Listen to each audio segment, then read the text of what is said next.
Hi guys, welcome back to our channel. In case you're new here, my name is Maren. And I'm Maureen. Right. Guys, in today's episode, I only have one question to start this episode off, right? As a black person living in America, have you ever found yourself in a situation where you missed out on job opportunities because of how your name sounded? Right. So in today's episode, you're going to be listening to different Americans who live in different parts of America describe this situation. And we're also going to be listening to different Europeans, right? Specifically, a woman who is from the UK, born, bred, and raised in the UK, right? But her company catered or used to cater to American customers, right? And they all have one language to say today. And another question is it fair that black Americans are being forced to assimilate to how white America lives because In order to get opportunities, in order to get right? job opportunities, because this is like literally unaliving their own culture in order for them to be forced to have white sounding names, meaning they're going to be forgetting their history and where they come from and why they adopted this system of naming themselves like this. Right, but guys, we don't want to talk a lot as we'll be coming back with our commentaries. Let's first play you the clips we gathered for you and then we come back and talk about it. Also, let us know your thoughts and opinion on the comment section. Also, consider subscribing if it's your first time here, right? Road to 200,000 subscribers. Let's watch. Y'all, it's the fact that he showed up to the job interview after he changed his name just to cuss them out. See, this is my kind of vengeance. Shout out to Phil because he had posted this story about a black man who got a job interview after he changed his name on the resume from Dwight Johnson to John Jabrowski. Now he's suing them for defamation. Now the genius in question is seen here by the name of Dwight. And according to CNN, he's now launching his defamation suit against a Detroit hotel. Now, in his claim, he's stating that the hotel had offered him a job interview after he changed his name on the resume. Dwight Johnson had filed this lawsuit roughly around July 3rd. Now, between January and April, Jackson, who's 27 years old, applied to multiple positions at the Shinola Hotel in downtown Detroit, including a role in reception, according to the lawsuit. And on the website, the Shinola, I hope I'm saying that correctly, is a luxury hotel. Jackson's attorney provided CNN with a copy of Jackson's resume, which details consistent employment, including previous roles as a front desk agent in the Detroit Marriott Westin, Book Cadillac, and the David Whitney Hotel, which used the words luxury and luxurious to describe their prospective hotels. Now, after getting no response to his initial job application on April 24th, Jackson applied again, making one significant change to his application: his name. Spoiler alert, once he changed his name, he had multiple interviews in the same week. Now, Jackson's attorney stated, to be denied a job in 2024 in your hometown for the color of your skin goes beyond dollars and cents. It goes into the psyche of a person. This is where the story gets hilarious because he did, you guys. He showed up to the job interview, and it stated here that when he got to the job interview, he had revealed his real identity and expressed his disbelief that he was not given an interview initially because his name appeared more traditionally African American. Now, shortly after Jackson underwent the interview process, he was informed that he was no longer a viable candidate for the position. Go figure. Just for reference, this study by the National Bureau of Economic Research showed that black male and black female names receive the fewest callbacks. Unfortunately, you guys, we live in a world where name bias is still a thing, and that's never going to change until we do things like Dwight did and call these people out. But even more so, we need to do what he did and show up to the interview and give these people a good tongue lashing. Just to be clear, I'm pretty sure the people who was involved in that interview process probably no longer have jobs. Izzy, racism doesn't exist in the UK. Well, I think we can probably all eat our words on that one. But let me tell you how prevalent it is, not only in the UK, nationally, socially, locally, but also in the workplace, in hiring processes. Bear in mind, this is with this face present in the room as the hiring manager. So we were interviewing for client services roles at a company that had global customers, like genuinely global customers all over. A large part of their customer base was American. And we interviewed this guy who had a Nigerian name, first and last name, and he was absolutely excellent. Absolutely, he blew me away. He was so charming, he was so good, he was excellent. He had the experience, he interviewed so well, he was the epitome of excellence. And he left the room and was chaperoned out to reception, etc. And I caught up with my boss at the time. I had like 2 or 3 bosses kind of thing. And I said to him, wow, he was fantastic. Can't wait to offer him. And he was like, no. And I was like, why? And he said, because our customers in America won't like the sound of his name. I was like, I'm not sure about that. But yeah, his name's not going to work, so he's not going to get the job. Like, we don't need to talk about it anymore. Right, okay. So I left shortly after, as you can imagine, because the only difference between me and him is that my name sounds quite English and his didn't. Like, that is the epitome of racism. Black people. I had my first day today at a new job, and basically, without going too far into it, my job is to schedule care for people that need it. A lot of this job is going through applications for people who want to give care. I learned today, if it is a name that does not sound white, we are to move it to the completed tasks. We then note your application as moved due to name standards. Now, it's my first day, so I asked, what does that mean? I'm black, I'm very light-skinned, obviously. And she says, And I said, you mean like our names? Like our names? Because I thought it was like a brand standard, like, no, it's literally our names. So I just want you to know, and everybody else to know, this 100% happens, and I have 122 screenshots of people, their names, their phone numbers, and their email addresses, and the reason why they weren't hired directly because of their name. Then I have this. I didn't even make it 1 hour. After I got my heart rate to stop spiking, I went and found the owner like I planned and asked her directly, super calm. She didn't deny any of it. She admitted that it's, fucked up. She apologized. I told her that I don't think this is going to be a good fit because this is not something that I would be willing to participate in. I made sure to keep it like professional and not scary, like not threatening. So I have a phone call with my guy later this afternoon. I'm gonna go ahead and let him tell me how to proceed. I know that this happens. It's just that I personally have never experienced this type of training. If they have a name that sounds like this or that's jacked up, we don't do it because we have standards. Like, guess we're going on a journey, and eventually we're gonna say who it is. It's actually crazy that you say this, because it's also going to be crazy to say that this like white boy has experienced a form of racism. Like, on paper, I've experienced a form of racism. Obviously, you look at me and you're like, sorry. But like, if I was to apply for a job, if I was to put a picture on my CV to not put a picture on my CV, the ratio in callbacks I would get was crazy. Like, it was night and day. It was honestly crazy. I remember an instance as well where I was using a recruiter and they left me a voicemail just about some job, and then they forgot to hang up, and they left me this 8-minute voicemail where she and her colleague were talking about how my name doesn't match my face, and like she shouldn't stress about her commission because my success rate will still be high once they like get me on a video call and all this sort of stuff. And I was like, this is insane. I obviously didn't use that recruitment agency anymore. I was like, I can't have that mentality representing me at all. If I was to apply for a tenancy with like an old housemate or an old ex-partner or something, we would all apply for the same flat and I would never get a call back. Like, I would literally never get a call back. And it was honestly insane.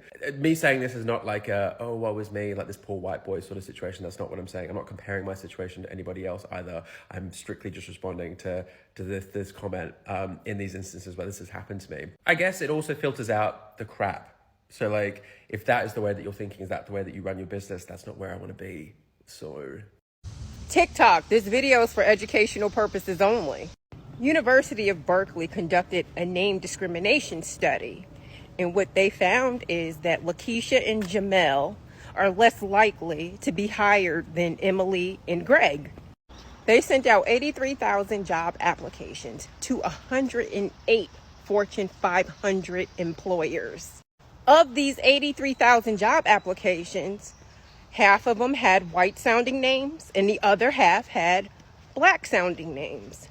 Applicants with black-sounding names were called back 10% fewer times across the board, and even less when it came to specific companies, despite having comparable applications to their counterparts. The author's purpose for doing this study was to understand discrimination in the employment application process. What's more interesting is that these Fortune 5 companies use algorithms and third-party technology to screen their applications. I would love to see their prompts. I'm sure they're interesting. The researchers of Berkeley shared their findings with the Department of Labor. The Department of Labor is reviewing the measurements for discrimination in those hiring processes. By keeping the external factors constant, the study was able to demonstrate that discrimination is more concentrated. They also found that this isn't a needle in the haystack problem either. It's also suggested that the companies that discriminate should follow the best practices of those companies who don't discriminate. Industries without customer-facing roles showed low discrimination levels. The studies found that the discrimination was more prevalent in the customer-facing roles. So guys, welcome back. Let us know what you think about the videos we just played you, yeah? You know, if one thing that has been proven in today's episode, I feel like it's gonna be the fact that Black Americans are purposefully being locked out of some certain opportunities. Exactly, because you tell me why it's an open secret. It's something that is not said out loud, but it's a known fact that if you have a black sounding name, you're not going to be employed in American companies. And this is where when you hear people talk about how America is messed up and how America has issues, this is what they normally mean. Racism issues in America is so deep that, like, even if in your country you don't practice such practices, when you move there, you kind of find yourself falling into that system, you know. Right. And it's so sad that it doesn't matter the amount of qualification a Black American might have from a white American, but the only qualification a white American needs to beat you at the same said job interview is having a white name and being a white person. You know, this is an incident that we are seeing it happening quite often, and to make matters more serious, even a non-American Black woman is speaking of the same language as all these people are speaking. Right. And guys, for the people who normally talk about racism does not exist in America, for those ones who normally talk about how systemic racism is not a thing, and for those ones who normally talk about how Black Americans like complaining in every chance they get, what will you say when you look at these videos? These are lived experiences. People are coming out with their lived experiences. They are sharing what is happening. And also, I would like to compare this. This is the job industry, right? When you talk about housing, they've been accused of doing the same thing. It's a silent kind of treatment, but it's something that the Black community knows it's happening to them, and the white community knows that they're doing it to Black Americans, and nobody is willing to change anything, to change or admit that it is indeed happening, because they're not willing to change the system, you know. Right. Because Black homeowners for some time were complaining that whenever they would ask for their homes to be evaluated so that they can get to sell their homes would be undervalued so much because they are Black, meaning that they would be compared to the market value, they would be given such a small amount compared to what the house is really worth. And this is something that was proven when there was a Black homeowner who kept on getting devalued for his house until he decided to take his white friend to pose as the homeowner so that they can get this people from the same company but different people to evaluate the home. And then when they came, he had to remove all his family photos because obviously of his skin color, and then this other friend posed as the homeowner, and he was given a way higher value compared to the Black guy. So you see, these are two different industries that is happening, and some people can still afford to say that no, you know, these things are not happening. They're making Black Americans look like they're delusional or they're crazy or they're complaining too much, you know. Right. And the saddest part about all of this is that generations to come, Black Americans might be forced to whiteify their names, or Black American names might be whitewashed because parents might want to give their children a better opportunity at finding a job, hence giving them more white-sounding names. And this might wash out the Black American naming system, you know. Right. And I feel like it's kind of the same way descendants of slaves right now, the adults, you don't really know if they were ever Africans because they've been given such white-sounding names that you don't find the African names in their naming system anymore. And it's just the same way as the Caribbeans, the Jamaicans, Even how they have Nigerians are doing it right now. yeah, how the Jamaicans have white-sounding names right now that you can't begin to tell what name their ancestors went with abroad, you know. And as Maren said, even Nigerians right now, for different reasons, are whiteifying their names. Right, not only them, even here in Kenya, people are doing that. Even here in Kenya, people are doing that. They're giving their children white-sounding names, which is quite sad because they're not giving their children native names for one reason or another. And guys, okay, right now when you're coming to Africa, you find somebody called maybe Maureen Williams, and you're like, where's the Williams coming from? Is your dad African American, Black American, or even white? No. Where are you from? I'm from the Luo land, and you're called Maureen Williams. Somebody will just tell you, yes, that's what my mother named me. Right? Or although me personally, I'm not called Maureen Williams. That is an example. That is an example. Right? Another person, you find a David somewhere in Kenya called David Brown, and you're like, where is the Brown coming from? Or David White, and you're like, okay, why? Make it make sense, you know. Yeah, so a lot of people are really whiteifying the name. Not only whiteifying, but here in Africa, specifically Kenya, also there is a group of Kenyans who've been really influenced by Western culture. Not only Western culture, but Spanish culture as well, especially when it comes to telenovelas, right? So you hear them call their children David, what name can you say, a Latino name? Garcia. And you're wondering, a full-blown Kenyan, born in Kenya, raised in Kenya, speaking a native, one of the 47 native languages from Kenya, is called, what did you say? Spanish is not even an option when you go to school. We don't learn it. No, actually, it's an option for those who want to. No. Some high schools teach Spanish. But I feel if you want to. Have you ever gone to a standard high school where they teach Spanish? The schools that they teach Spanish, or German or French, that is, what can you call it? A luxury. Like learning Spanish in Kenya, it's not a must. The only thing that is a must in Kenya for you to learn is English and Swahili. So if you find a school that teaches Spanish or French, it's not like America. I do understand that in America, a lot of schools kind of compulsory to learn a foreign language. Yeah, but in Kenya, it's not compulsory. It's by choice. It's why I'm saying, right? So it's quite funny that Africans are voluntarily cutting off their native way of naming their children, whereas in America, as from this case we've seen today, they're being forced to assimilate and to whiteify their names further. Exactly. Right. If not, they face consequences, which is quite sad, you know. Because guys, you tell me why, but I'm proud that the Black American guy went and confronted them, and I feel like he had gone through that situation so much that he knew what to do, and he knew why he was not being given that job, not because of his qualifications, but because of his name. But then again, the sad thing is that this very same man who has been discriminated because of his name, he might want to, I'm not saying him specifically, but people who've been in his situation, they change to whiteify their children's name just so the children do not get discriminated as them, which, you know, it's understandable. They're being forced to assimilate, you know. And the good thing about it is that they normally say hit them where it hurts the most, their pockets. That's the money. You know, maybe if more and more people do this, then it means slowly by slowly they'll start to change their, you know, because you tell me why a market where, I mean, a country where it has so many people, it's like literally a melting pot, you know.